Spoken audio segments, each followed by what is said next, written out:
أهلا بيكم. في كائنات عجيبة كده بيقابلونا على الفيسبوك، أشكال وألوان، وكل نوع محتاج لوحده تحليل نفسي. حاولت أفهمهم والله، بس دول محتاجين دكاترة متخصصين. أشهرهم هو اللي بيحب يشاركنا كل تفاصيل حياته، ده على أساس إن إحنا فارق معانا طبق المحشي اللي لسه ضربه على الغدا. هو متخيل إن هو محور الكون. ما بالهنا والشفا حبيبي، ما تاكل وانت ساكت. وده بقى عكس النوع الغلس الغامض اللي دايما تلاقيه يحط بوستات غامضة زيه للفت الأنظار وإثارة الاهتمام.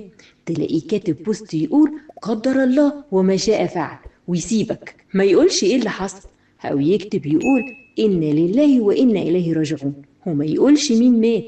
والناس في التعليقات يبقوا هيجننوا عايزين يعرفوا إيه اللي حصل، ويقولوا له خير، إيه اللي حصل، في إيه، مين اللي مات، يا ساتر يا رب قلقتنا. وهو يبقى بيبص على الكومنتات وبيشرب شاي وبيبتسم ويقول في نفسه الناس مهتمين بيا وبيحبوني، إنما يرد أبدا. ساعة، ساعتين، آخر اليوم أو اليوم اللي بعده يروح كاتب بقى برضو بوست تاني غامض: الحمد لله على كل حال. فين وفين عقبال ما نكتشف إن كلبه مات، أو فصلوه من الشغل، أو درجة حرارة ابنه مرتفعة. وهو كده بقى انبسط على الآخر. بكرة بقى يفكر في مصيبة جديدة عشان يقرفنا بيها. ده بقى نتعامل معاه ازاي؟ اما تطنشه خالص، او ترد عليه رد اغمض من غموضه. يعني لو كاتب يا ساتر يا رب، اكتب له دنيا فانية وبس.